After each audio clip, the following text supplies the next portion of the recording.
Identitas para pemilik mobil mewah yang video rekamannya viral akibat lawan arah di Tol Depok Antasari pada tanggal 10 September tahun 2023, akhirnya terungkap setelah ketiganya mendatangi kepolisian, Rabu, tanggal 4 Oktober tahun 2023, pagi. Benar ke kantor induk 6 PJR Tol Desari. Awalnya yang dipanggil pengemudi Mercedes-Benz.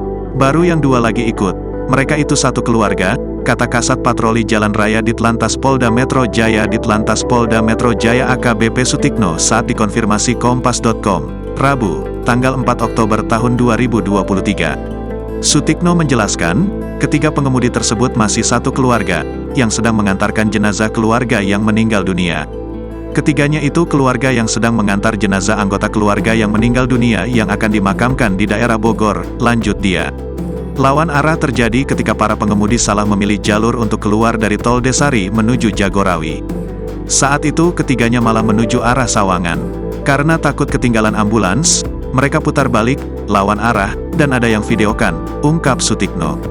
Para pengemudi tersebut berinisial TAM, yang mengendarai Jeep Mercedes-Benz bernopol B2283 PBG, kemudian NS, pengendara Honda CR-V bernopol B1659 SJU, dan GE, pengendara Toyota Alphard bernopol B2768 PBO, sudah ditilang, barang bukti SIM A masing-masing pengemudi, tutur dia.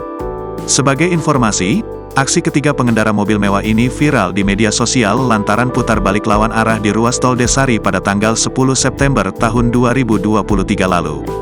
Petugas call center Tol Desari bernama Ali membenarkan kejadian tersebut. Diduga, rombongan mobil mewah putar balik melawan arah lantaran kebablasan sekitar 100 meter saat hendak menuju ke Tol Jagorawi.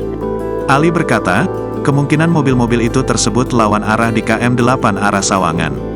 Sementara itu, saat mendatangi kantor polisi para pengemudi mobil mewah yang putar balik di Jalan Tol Depok Antasari itu akhirnya juga minta maaf. Kasat Patroli Jalan Raya Ditlantas Polda Metro Jaya AKBP Sutikno mengatakan, permintaan maaf itu ditujukan kepada pengguna jalan tol yang saat itu tidak nyaman serta merasa keselamatannya dalam berlalu lintas dalam kondisi bahaya karena ulah rombongan tersebut. Kemudian kepada pengelola jalan tol, yakni PT Citra Wasfutoa dan anggota induk 6 Sat PJR Ditlantas Polda Metro Jaya. Para pelanggar telah mengakui kesalahannya dan siap menerima sanksi yang akan diberikan oleh pihak Polri dalam hal ini Sat PJR Ditlantas Polda Metro Jaya, sesuai dengan ketentuan peraturan hukum yang berlaku, kata Sutikno. Download Tribun X sekarang, menghadirkan lokal menjadi Indonesia.